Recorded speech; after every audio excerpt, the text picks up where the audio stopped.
তৃতীয় অধ্যায়। নয়া বসত। 4 বছর পরের কথা। শীতের সকালে একটা মরা নদীতে অল্প জলটুকু যাই যাই করিতেছিল। রাতের জোয়ার যেটুকু জল ভরিয়া দিয়াছিল, ভোরের ভাঁটা তাহা টানিয়া খসাইয়া নিতেছে। স্রোত চলিয়াছে শিকারীর তীরের মতো। একটু পরেই শুকাইয়া ঠনঠনে হইয়া যাইবে। দুই বুড়োর ব্যস্ততার শেষ নাই। ডিঙ্গি নৌকায় বাঁশের মাচান পাতিতে পাতিতে একজন রুক্ষ কণ্ঠে বলিয়া উঠিল, অগৌরা।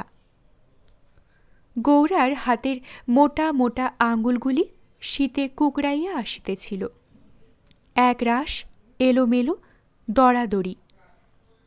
তার গিট খুলিয়া ওঠা এ আঙুলের সাধ্যের বাইরে, তবু খুলিতে হইবে। বারবার চেষ্টা করে পারে না, মনে মনে বিরক্ত হইয়া ওঠে। রোদ উঠিতে এখনো ঢের দেরি। মালসার আগুনে হাত দুটি তাতাইয়া নেওয়া দরকার, কিন্তু মালসা কোথায়? তুই একবার যা গৌরা, বরুণ গাছের তলাত গিয়া ডাকতে। স্রোত থাকিতে নৌকা খুলিতে না পারলে নদীর জল নিঃশেষ হইয়া যাইবে। তখন কোমরে দড়ি বাঁধিয়া কাদার ওপর দিয়া টানিয়া নিতে হইবে, আর নৌকায় কাঁধ ঠেকাইয়া ঠেলিতে হইবে। ওদিকের ঘাটে আর একখানা ডিঙ্গি খুলিতেছে। সেখান হইতে ডাক আসে, অনিত্যানন্দ দাদা, অগৌরাঙ্গ দাদা। কান পর্যন্ত ঢাকিয়া মাথায় জড়ানো ন্যাকড়ার রাশ। দুই বুড়া শুনিতে পায় না। কাছে আসিয়া ডাকিতে দৃষ্টি আকৃষ্ট হইল, কিন্তু সে নৌকাতেও মালসা নাই দেখিয়া গৌরাঙ্গ বিমর্ষ মুখে দড়ির গিট খোলাতে মন দিল। যত খোলে আবার জট লাগে। মাচান পাতা শেষ করিয়া দড়ির গেরোয় দাঁড় ঢুকাইতে গিয়া নিত্যানন্দ মুখ তুলিয়া চাহিল। কি রে চিনিবাস, বেপারে যাইবি? হ দাদা, গাঙে মাছ পড়ছে, অখন কিনা গিয়া পারি। তোমরা যাইবা না? জামু, আইজ না কাইল। আইজ রাজার ঝিরে লইয়া গোকন ঘাটে যামু কিনা। দড়ি খোলা ও বৈঠা বাঁধা শেষ করিয়া গৌরাঙ্গ কাঁপিতে কাঁপিতে বাড়ির দিকে পা বাড়াইল। তার মুখে রাগে ও বিরক্তিতে কথা ফুটিতেছিল না। সে শুধু বিড় বিড় করিয়া রাজাঝি করিতে লাগিল। উঠানে পা দিয়া গৌরাঙ্গের যত রাগ জল হইয়া গেল। রাজাঝি পা মেলিয়া বসিয়া বিলাপ করিতেছে। বুড়ার চোখে জল আসিয়া পড়িল। সত্যি এই দুঃখী মেয়েটাকে দু ভাই বড় স্নেহ করে, কিন্তু তার বুক ভরা কান্না জুড়াইতে তাদের বুড়া হৃদয়ের স্নেহই যথেষ্ট নয়।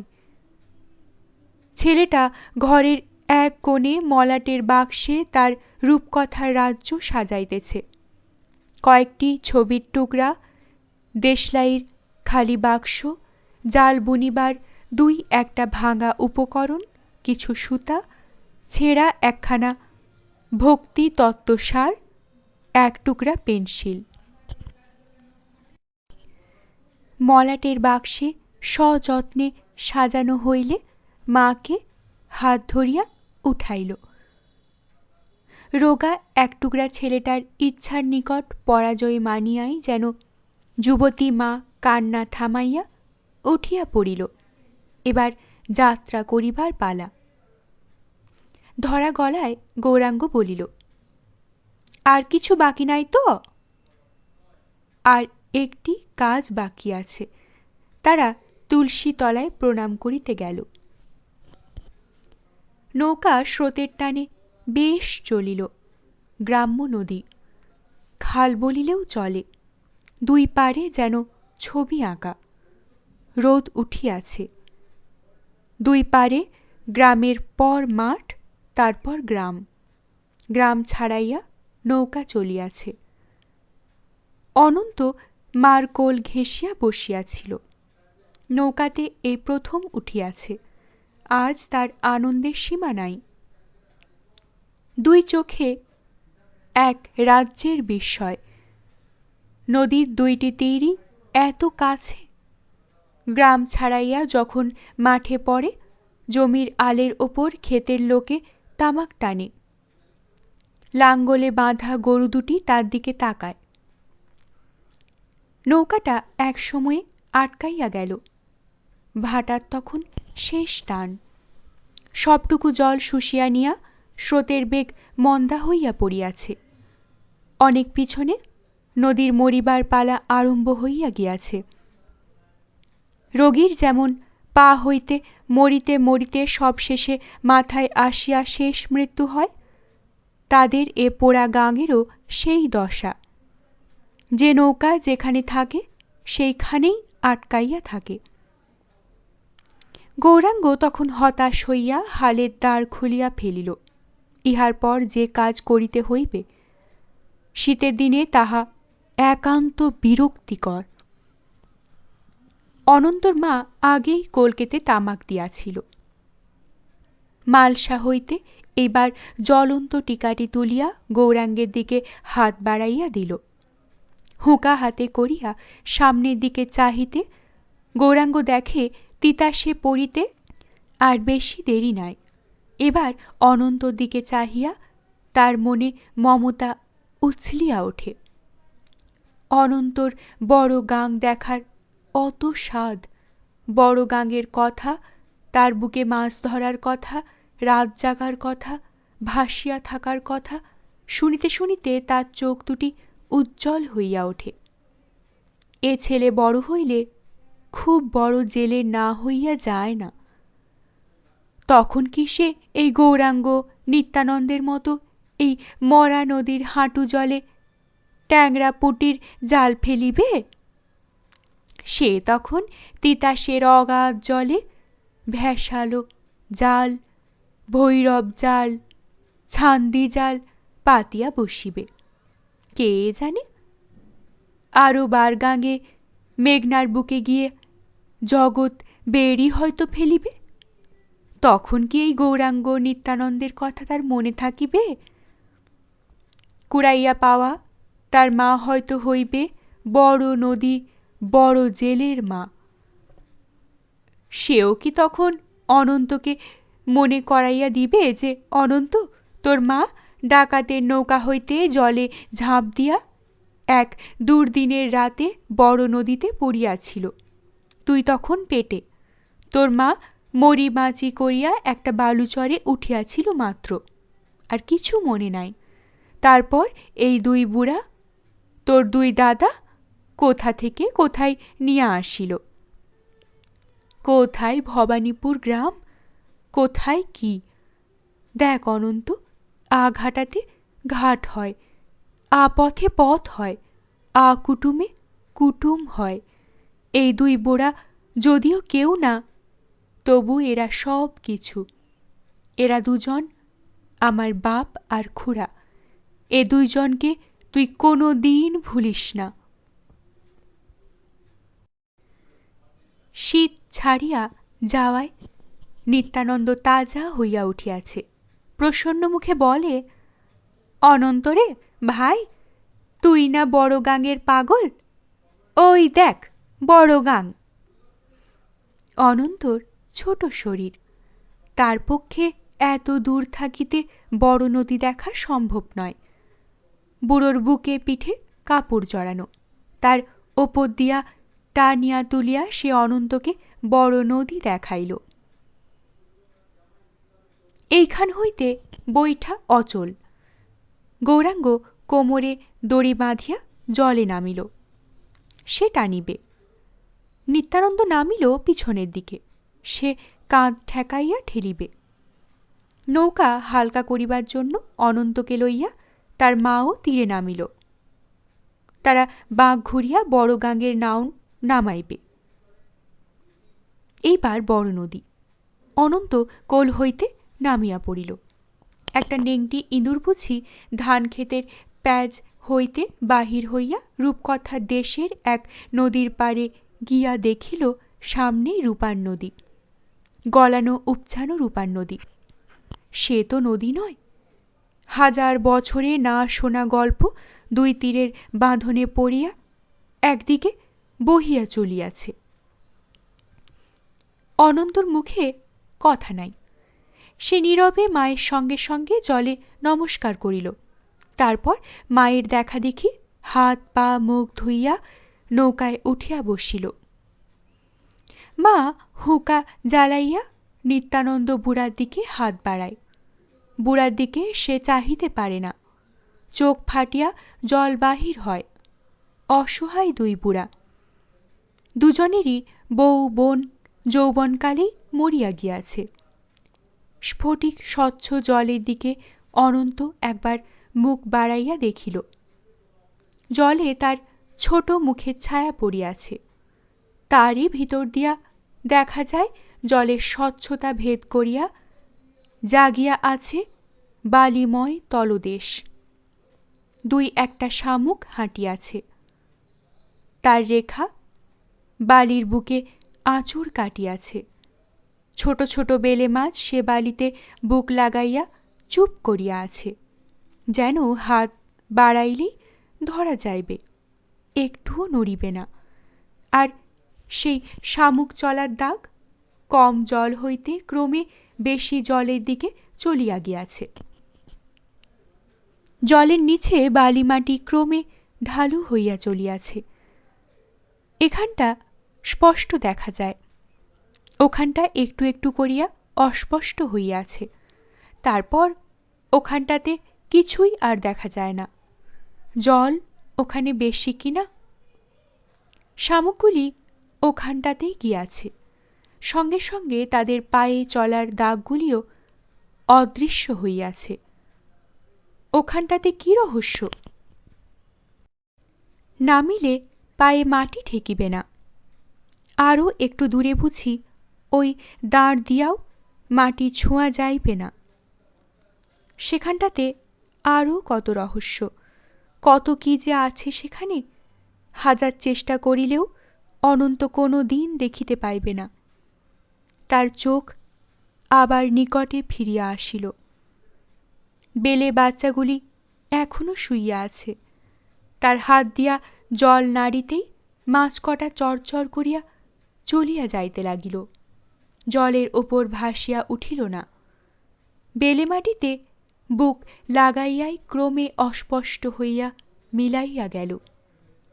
কোথায় জলের গভীরতার দিকে, যেখানে অনন্ত অনেক কিছুর মতোই তাহাদিগকেও দেখিতে পাইবে না সেখানে। শামুকের দাগগুলি দৃষ্টিসীমায় যেখান থেকে উধাও হইয়াছে, সেইখানটাতে অনন্ত আরও অনেকক্ষণ চাহিয়া থাকিত। মা তাকে টানিয়া কোলের কাছে বসাইল, চুলের ভেতর আঙুল চালাইবার জন্য। মাতা পুত্রের দিকে স্নেহ দৃষ্টিতে চাহিয়া নিত্যানন্দ বলে, তিতাসের জল এত ফর্সা, মাছ তো এই জলে মারা পড়ে না, মারা পড়ে ঘোলা জলে। এই সংকটকালে কি খাইয়া বাঁচবি মা? আমি তাই ভাবি। মাছের জো সামনে, তার জন্যে জেলেরা এখন থেকেই শক্ত জাল বোনে। তার জন্য চাই শন সুতা। সে গায়ে গিয়া বসিতে পারিলে এখন থেকেই সে মিহি ও মোটা দুই রকমের সুতা কাটিবে, বেচিবে, তাতে মা ছেলেতে দুর্দিন কাটাইবে।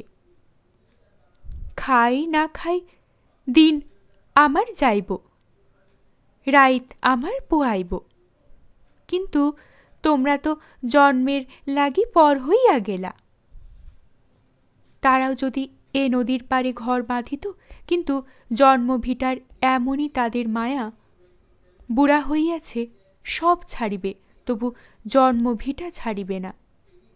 তিতাসের জলের মতোই অনন্তর মার চোখের ফর্সা জল হু হু করিয়া ছুটিয়া আসিতে চায়। হালের দড়ি পরাইয়া নিত্যানন্দ যৌবন বেগে দু তিন টান দিয়া বলিল, গৌরাঙ্গ সুন্দর, কি দাদা, আমার গাতিটা খুইল্লা দে, শীত পলাইছে। গৌরাঙ্গ সুন্দর নৌকার গলুই খুলিতেছিল।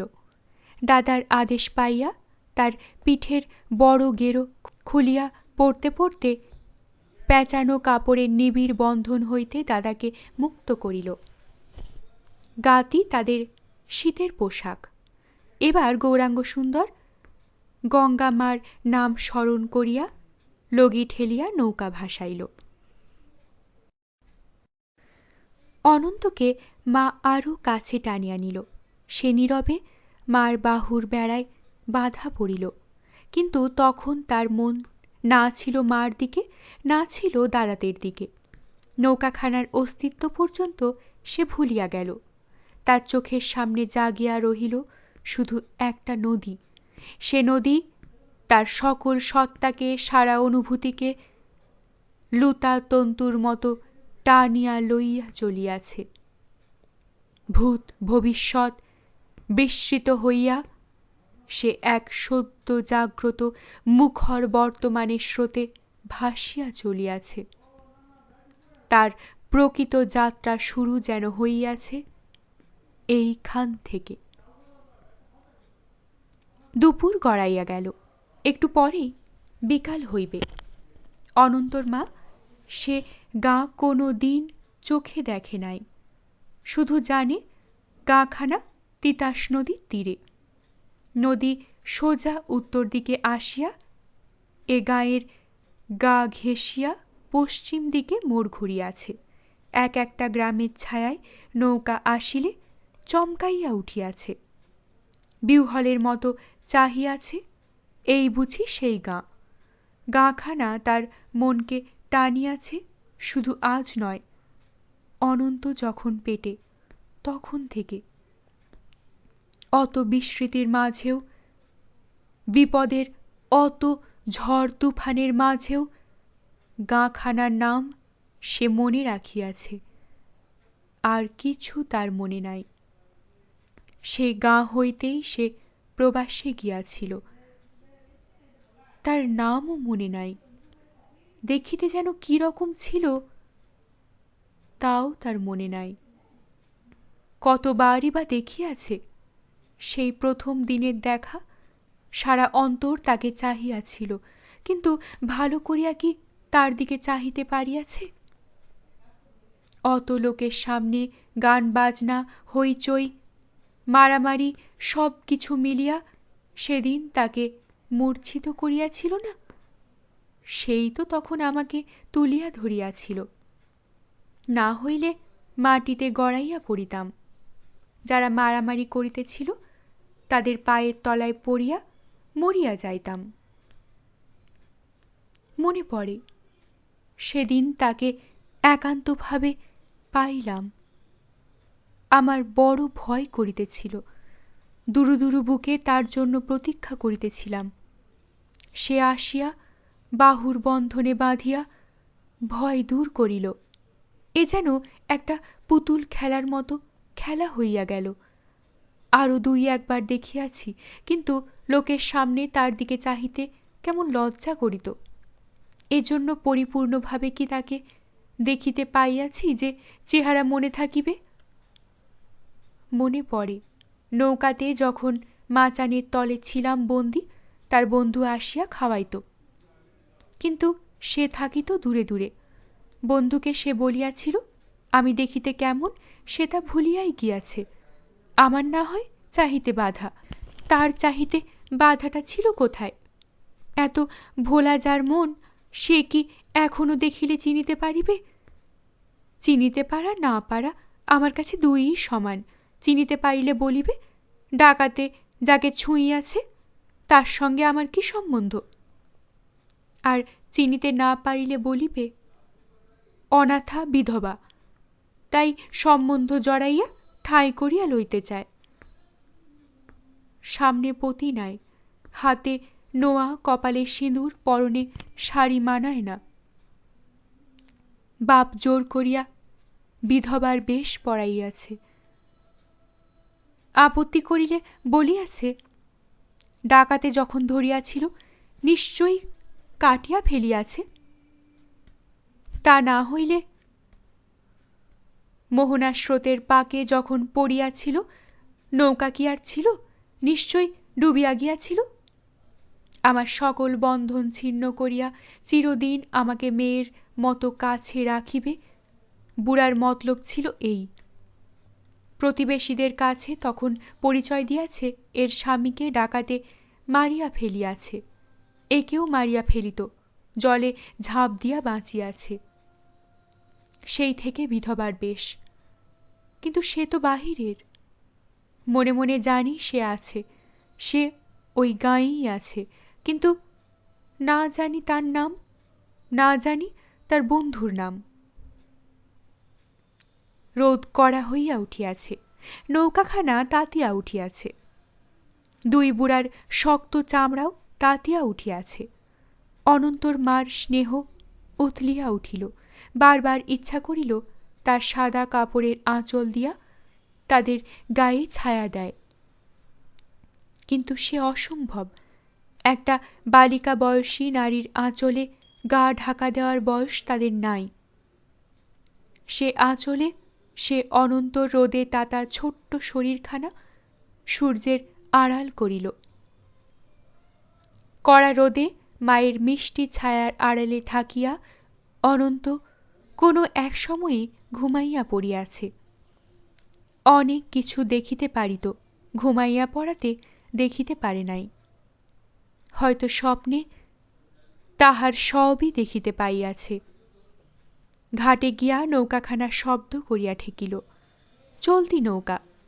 গৌরাঙ্গ দাঁড় ঠেকাইয়া গতিরোধ করিল, কিন্তু সবটুকু গতি রুদ্ধ হইল না। মাটিতে ঠেকিয়া অবশিষ্ট গতিটুকু রুদ্ধ হইতেই নৌকাটা ঝাঁকুনি খাইল। সেই ঝাঁকুনিতে অনন্তর মার চমক ভাঙিল। এতক্ষণ সেও বুঝি স্বপ্নরাজ্যেই ছিল। এখন ধরফর করিয়া উঠিয়া কাপড় চোপড় সামলাইল, অনন্তকে ডাকিয়া উঠাইল। অনন্ত জাগিয়া চোখ কচলাইয়া ঘাটখানা একবার দেখিয়া লইল, তারপর নদীর দিকে, ঘাটের লোকজনের দিকে, আর ঘাটের অদূরবর্তী ছায়া ঢাকা গ্রামখানার দিকে চাহিয়া দেখিল। ছোট চোখে দৃষ্টি যতদূর চায় দেখিল একটির পর একটি করিয়া বাঁধা নৌকা। সব নৌকা একই আকারের, একই গড়নের, সারি সারি বাঁশের খুঁটি পোতা আছে। তারই একটির সঙ্গে একটি করিয়া নৌকা বাঁধা। নৌকার পেছনের দিকে এক একটা ছই, ছইয়ের দুই দিকই খোলা। দুপুর গড়াইয়া গিয়াছে। বেলা করিয়া যারা স্নান করিতে আসিয়াছে, ঘাটে নূতন নৌকাতে নূতন মানুষ দেখিয়া তারা কৌতূহলী চোখে চাহিয়া দেখিতেছে। অনন্তর মা এদের কাউকে চিনে না, কোনোদিন দেখে নাই, কিন্তু এরাই হইবে তার পড়শি। এদের বাড়ির পাশ দিয়াই উঠিবে তার কুটির। এদেরই সঙ্গে কাটাইতে হইবে তার সুখ দুঃখের দিনগুলি। পারে উঠিয়া দৈনন্দিন কাজকর্মে এদেরই সঙ্গে সে মিশিয়া যাইবে। তার খুব আনন্দ হইল। এরা যেন কত আপন। তিতাসের ছোট ঢেউ তীরে আসিয়া মাথা রাখিয়াছে। আমার বুকের ঢেউ বুঝি ওই নারীদের বুকে মাথা রাখিবার জন্য উদ্দাম হইয়া উঠিয়াছে। একটা পাগলকে দুই বুড়া বুড়ি টানিতে টানিতে ঘাটের কাছে লইয়া আসিয়াছে। পাগল একটা যুবক, হয়তো সুন্দরী ছিল, এখন কদাকার হইয়া গিয়াছে। হাড় দেখা গিয়াছে, চামড়ায় খড়ি উঠিতেছে, বিড়বিড় করিয়া কত কি যে বকিতেছে। বুড়া বুড়ির হাত ছাড়াইবার জন্য হুমড়ি খাইয়া পড়িতেছে। বুড়া তার শীর্ণ হাতখানা তুলিয়া গায়ের সব জোর একত্র করিয়া ঠাস ঠাস পাগলকে মারিতেছে। মার খাইয়া পাগলটা ককাইয়া উঠিতেছে, কিছুতেই জলে নামিবে না। তারাও জলে না নামাইয়া ছাড়িবে না, স্নান তাকে করাবেই। পাগলের গায়ে এবার যেন হাতির জোর আসিল। এক ঝটকায় বুড়ার হাত ছাড়াইয়া দৌড় দিতে যাইতেছিল সে। হাতের কাছে একখণ্ড কঞ্চি পাইয়া বুড়ি সপাত সপাত করিয়া পাগলটাকে মারিল। পাগল এবার গলা ছাড়িয়া কাঁদিতে লাগিল। বুড়ার চোখেও জল আসিয়া পড়িয়াছে। বুক জোড়া নিঃশ্বাস ফেলিয়া সে আক্ষেপ করিতে লাগিল। হায় রে বিধাতা, হায় রে উপরওয়ালা, এ কি করলে? কোন পাপে তুই আমারে এ শাস্তি দিলে? সাধ করছিলাম জোয়ান পুতের কামাই খামু, তারে বিয়া শাদি করামু, বউ ঘরে আনমু, নাতি কোলে নেমু। হায় রে আমার কপাল। বুড়া ছেলের গলা জড়াইয়া ধরিয়া ভেউ ভেউ করিয়া কাঁদিয়া উঠিল। আর ছেলেও বাপের গলা জড়াইয়া একটানা বিলাপ করিতে করিতে জলে নামিল। কাঁদিতেছে না কেবল বুড়িটা, হয়তো তার মা, কিন্তু কি পাষাণ! সব কান্না তার শুকাইয়া গিয়া বুঝিবা জমাট বাঁধিয়াছে। সে কেবল দুই হাতে জল তুলিয়া গামছা দিয়া পাগলের দেহটা ঘষিয়া দিতেছে। ঘাটের নারীরা স্তব্ধ হইয়া দেখিতেছে। তাদের দৃষ্টিতে দরদ ঝরিয়া পড়িতেছে। কারো চোখ সজল হইয়া উঠিতেছে। অনন্তর মার মনে হইল এই সকল নারীর সবাই তার আপন। এদের বুকের মধ্যে মাথা রাখিয়া সেও পাগলটার দিকে দরদ ভরা দৃষ্টিতে তাকায়।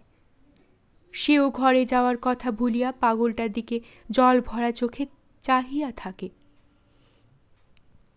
ইচ্ছা হইল পাগলটার দিকে জল ভরা চোখে চাহিয়াই থাকে।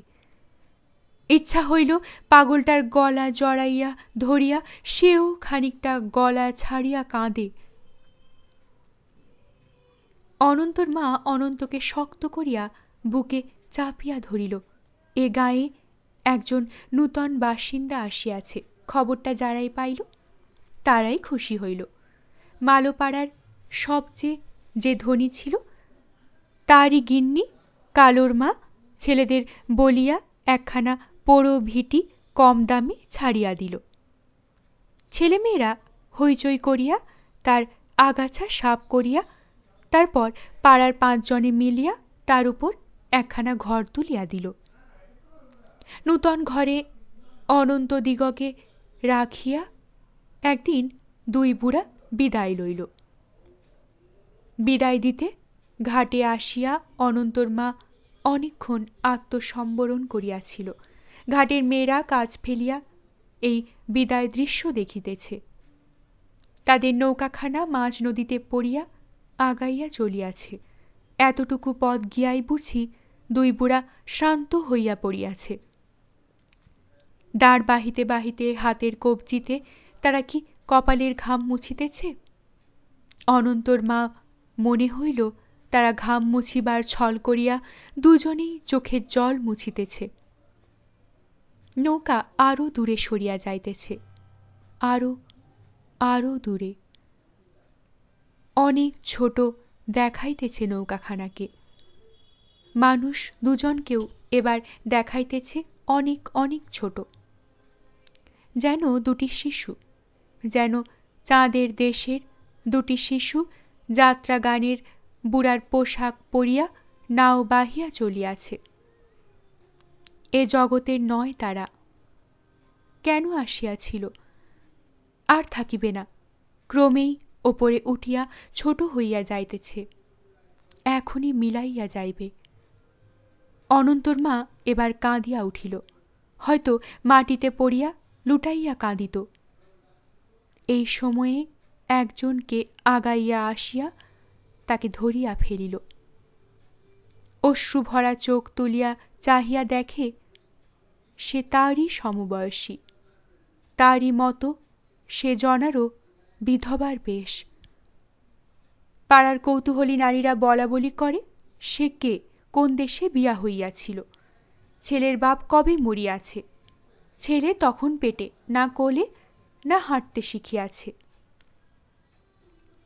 কালোর মা মেজাজি মানুষ, স্বামী অনেক টাকা রাখিয়া মারা গিয়াছে, ছেলেরাও রোজগারি, পাড়ার সবাই মান্য করে। বছরে তার ঘরে 5-6 মণ শন সুতা কাটা হয়। তাতে বড় বড় জাল বোনে, সে জালে বড় বড় মাছ ধরে। অনেক টাকা ঘরে আসে। সেই কালোর মারও কৌতূহল হয়। সকালে একবার দেখিয়া গিয়াছে, বিকালেও দেখিতে আসিল। কথাটা কি করিয়া ভোলা যায় ভাবিয়া না পাইয়া শুধু বলিল, কিলা মা, তোর মা আবাগে কি আমার মতো? হ মা, ঠিক তোমার মতো। আছে? জানি না তো মা। কপাল। ঘর বানাইতে হাতের সম্বল ফুরাইয়া গিয়াছে। বাকি দিন কিভাবে কাটিবে কালোর মা চলিয়া গেলে সে তাই ভাবিতে বসে। কিন্তু লোকে তাকে ভাবিবার অবকাশ দেয় না। একটু পরেই একদল বর্ষীয়সী নারী আসিল। কালো বরণের বাড়িকে বড় বাড়ি বলে। আর বাড়ি, এ বাড়ির মাঝখানে একটা বাঁশের বেড়া, সেই বেড়াতে কাপড় শুকাইতে দিয়াছিল। সেখানা আনিয়া বিছাইয়া দিবে কিনা ভাবিতেছে। তারা ভাবিবার অবসর না দিয়া মাটিতে বসিয়া পড়িল। একজন বলিল, পান আছে মা? আরেকজন বলিল, তামুক খাওয়া আছেনি? হুক্কা কলকি তামুক আছেনি? অনন্তর মা মাটির সঙ্গে মিশিয়া যাইতে থাকে। তার ঘরে এসবের কিছুই নাই। একজন কোমর হইতে সুচারু কাজ করা একটি ছোট্ট রঙিন থলে বাহির করিয়া হাতে হাতে পান বাটিয়া দিল। অনন্তর মাকেও একটা পান লইতে হইল। সে নারীর দাঁতগুলি পানে কালো বর্ণ। 2-3টা পান গালে পুরিয়া আঙুলের ডগায় খানিকটা চুন লাগাইল। চেবানোর ফাঁকে ফাঁকে তারই খানিকটা দাঁতে লাগাইতেছে।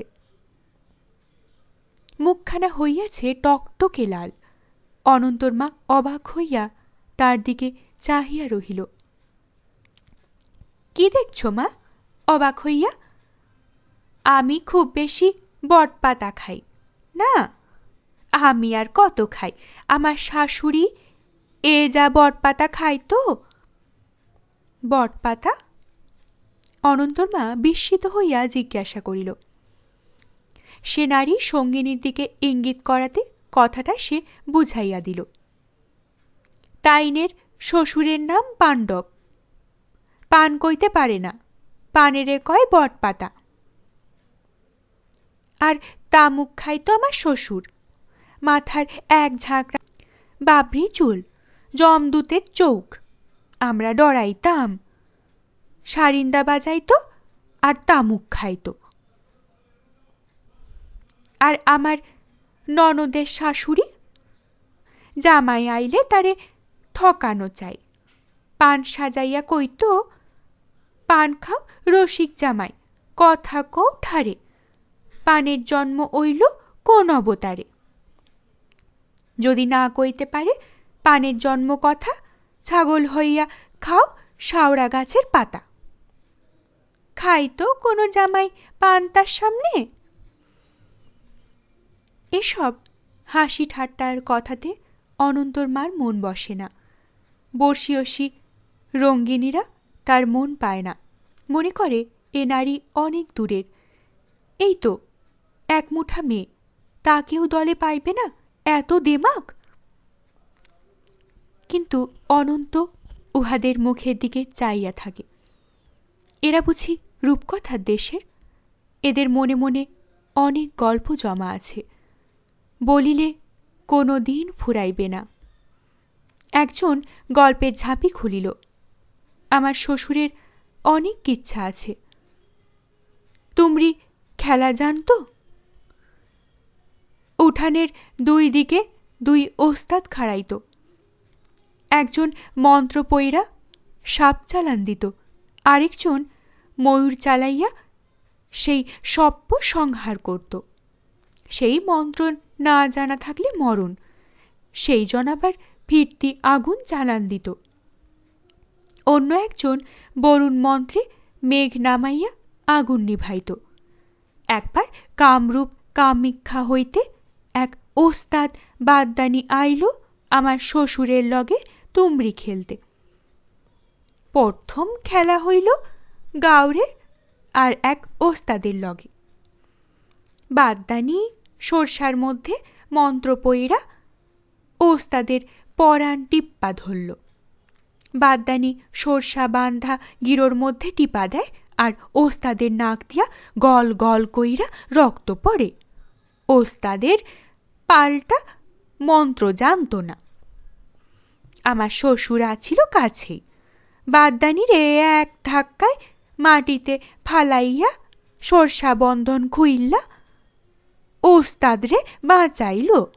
বাদদানি রাইগা আগুন, কইল, বাপের বেটা হও তো, এই মারলাম ভীমরুল বান, বাঁচাও নিজেরে। আমার শ্বশুর দুলাপ বৃষ্টি বানে সব ভীমরুলকে কানা কইরা দিল আর পাল্টা এমন এক বান মারল, বাদদানির পিন্ধনের শাড়ি কেবল উপরের দিকে উঠে, কেবল উপরের দিকে উঠে। দুই হাতে যতই নিচের দিকে টাইন না রাখতে চায়, শাড়ি ততই ফরাত কইরা গিয়া উপরে ওঠে। শেষে বাদদানি এক দৌড়ে তার নাওয়ের ভিতরে গিয়া লাজ বাঁচাইল। আর বলা হইল না। কালুর মা আসিয়া আসর ভাঙ্গিয়া দিল। সূর্যের উদয়ে যেমন আধার সরিয়া যায়, কালুর মার আবির্ভাবে তেমনি গল্পবাজ নারীরা বেলা বেশি নাই এই অজুহাতে সরিয়া পড়িল। বেলা কালুর মারও বেশি নাই। 3 বউ সারা রাত সুতা কাটিয়া শেষ রাতে শুইয়াছিল। অল্প একটু ঘুমাইতেই কালো বরণের কালো জলে যাওয়ার সময় হইল। ভোর রাতে রোজ এরা জাল লইয়া নদীতে যায়। বেচারি বউরা কি আর করে? স্বামীরা পাশ হইতে উঠিয়া কেউ তামাক টিকার ডিবা, কেউ মালসা খলুই জালের পুটলি হাতে নিয়া বাহির হইয়া পড়ে। ততক্ষণে ফর্সা হইয়া থাকে। পাক পাখালির ডাক শুরু হয়। কালোর মা যতদিন বাঁচিয়া আছে এ সময়ে বউদের উঠিতেই হইবে। সকল বাড়ির বউদের আগে কালোর বাড়ির বউদের স্নান করিয়া আসা চাই। তারপর পূবের আকাশ রাঙা করিয়া সূর্য উঠিলে 3-4টা পোড়ো ভিটাতে জলের ঘের দিয়া আগের দিনের মাছ শুকাইতে দেওয়া চাই।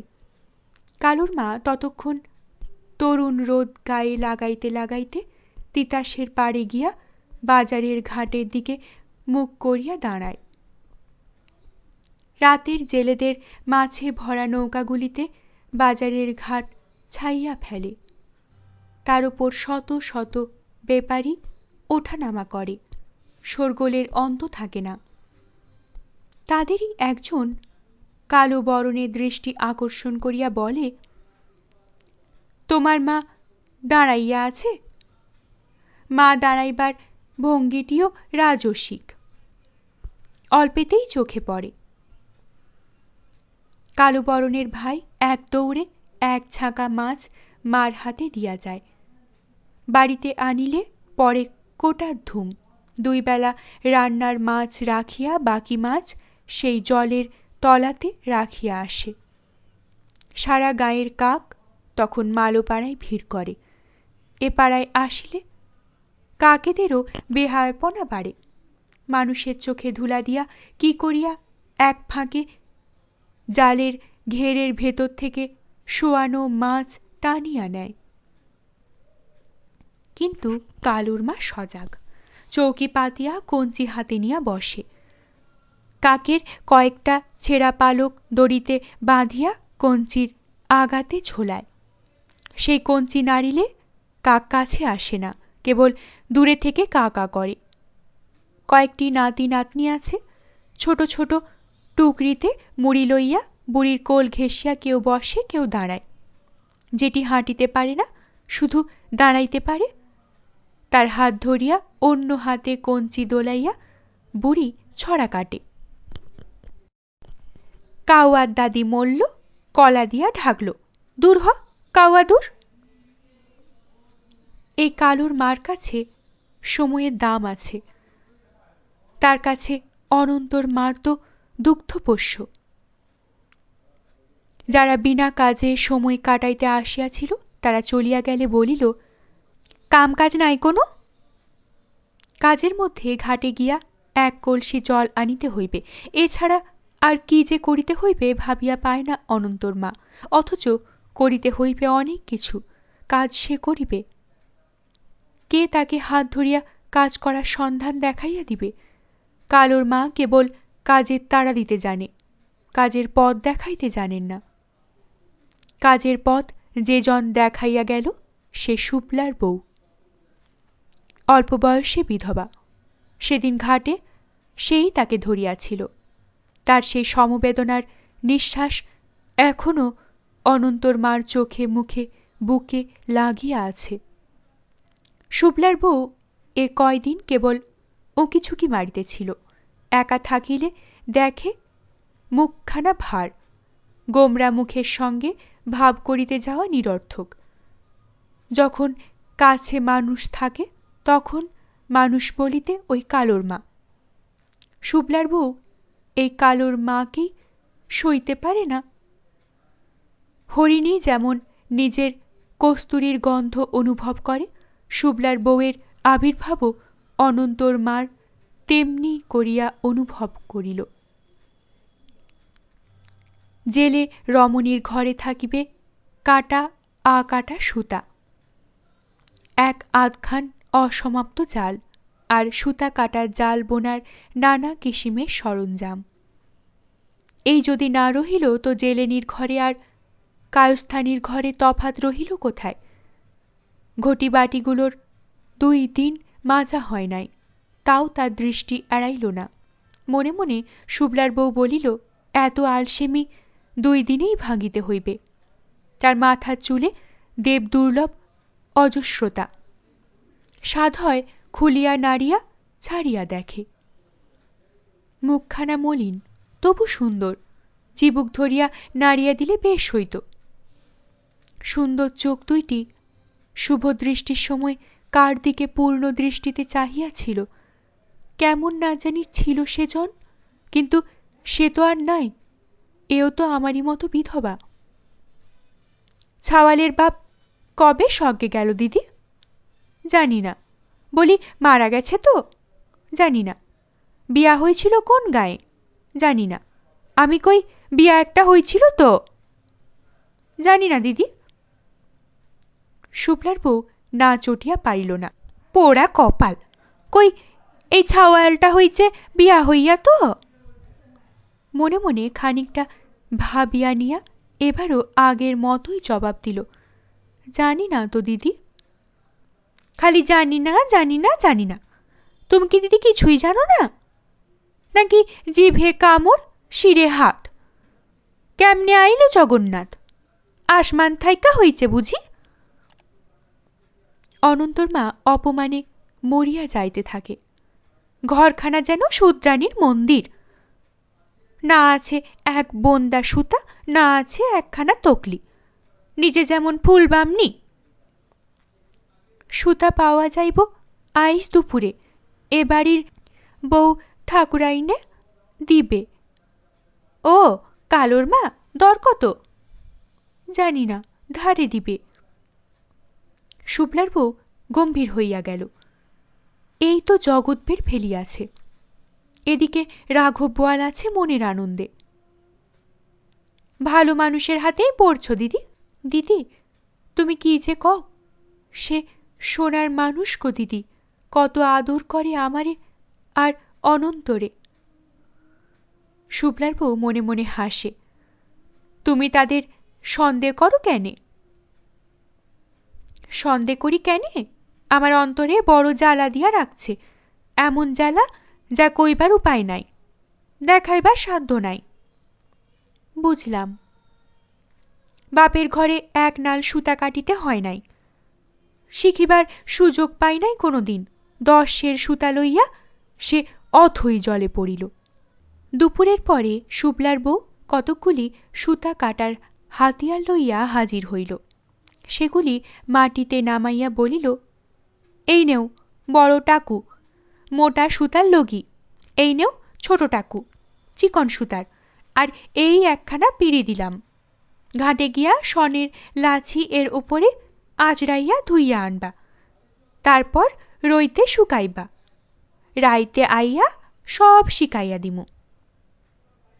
অনন্তর মার প্রথম চেষ্টার ফল দেখিয়া শুক্লার বউ হাসিয়া খুন বলে, আমার দিদি কাটুনি সুতা কাটতে পারে, এক নাল সুতায় হস্তি বান্ধা পড়ে। দ্বিতীয় দিনের ফল দেখিয়া খুশি হইয়া বলিল, এইবার কাটো চিকন সুতা ছোট টাকু লইয়া। 7 দিনে 14 নিড়ি সুতা হইল, 7টা মোটা সুতার 7টা সরু সুতার। মোটা 1 টাকা ও সরু 2 টাকা সের দরে একদিন কৈবর্ত পাড়ার লোক আসিয়া পরমা দরে কিনিয়া নিল। সুতা বিক্রির পর কালোর মা আসিয়া বসিল, বলিল, পোড়া চৌখের জ্বালায় বাঁচি না, বাউচণ্ডীর মতো বাহির হইয়া গেল মানুষটা। কে গো মা, কে? নাম তো জানি না মা, খালি মুখ চিনি, ওই যে সুতা আনতে গেছিলাম। অ চিনছি, শুভলার বউ। শুভলা নাই, তার বউ আছে, আগে ডাকতো বাসন্তী। আমি ডাকতাম রামদাসার ভাগ্নি।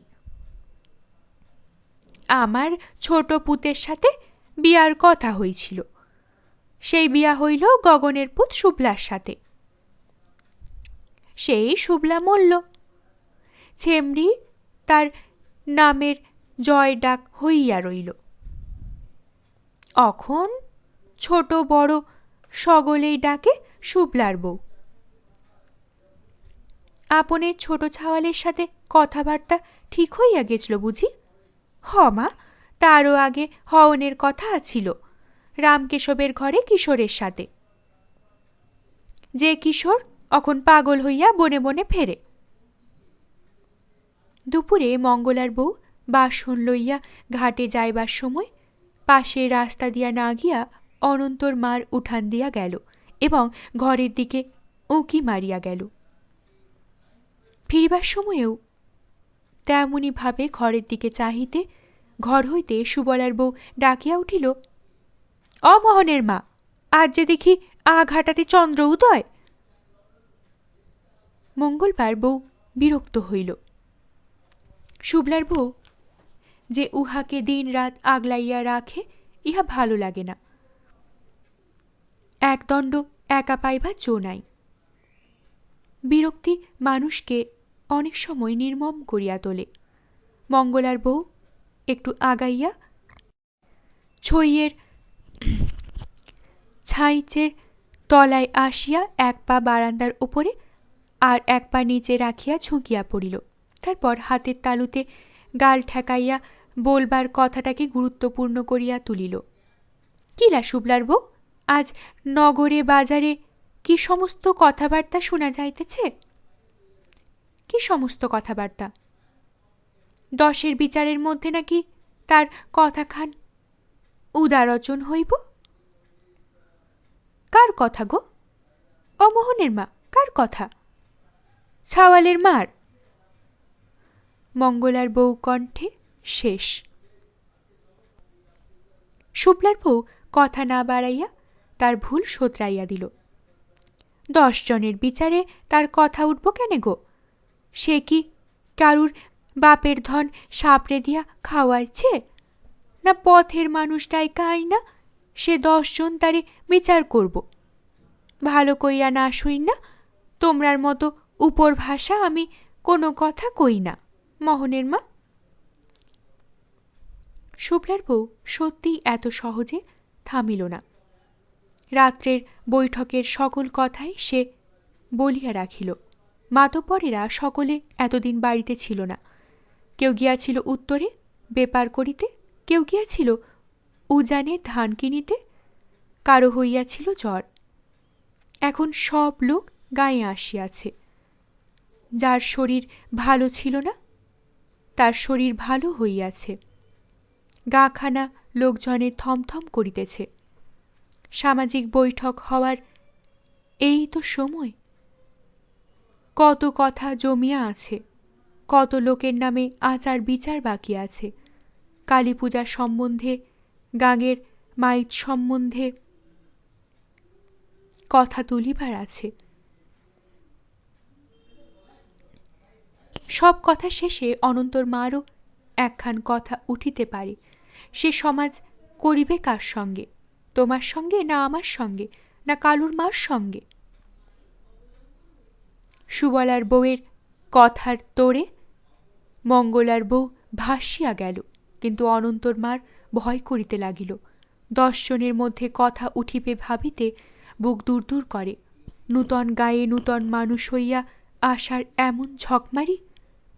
সন্ধ্যার অল্প আগে 2টি ছেলে বাড়ি বাড়ি নিমন্ত্রণ করিতে আসিল।